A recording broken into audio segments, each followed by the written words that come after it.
Hello, this is Chuck Carmack. I'm the Chuck, and the market's up, Chuck. And today I was looking at different companies. I came across Carmax, and I just thought it was so interesting that I'd share it with you because it, to me, is a almost a classic of how earnings really do determine market price over the long run. So I've got an 11-year chart here on Carmax. Everybody knows the company is the discount auto dealer. I want you to notice that by the green line here, earnings were very strong up through 2007. We hit the recession, of course, and their earnings collapsed dramatically. And I want you to notice the black line, which is stock price, followed those earnings very closely. And then we've had this now resurgence of earnings growth coming as a result of the Cash for Clunkers program. And as you can see, the stock prices followed that and correlated to it almost perfectly.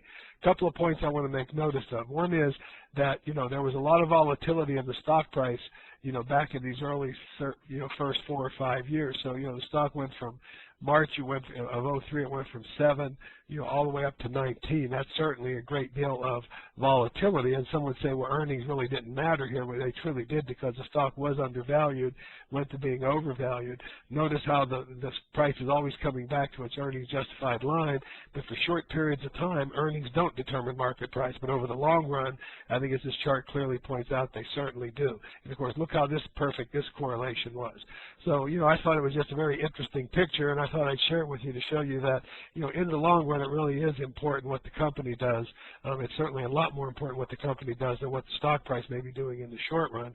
Because, when you're caught into a situation where you bought it here and it fell to here, if you still believe in the company and still see the earnings growth is strong, then, the intelligent thing is to wait, certainly not to panic and sell.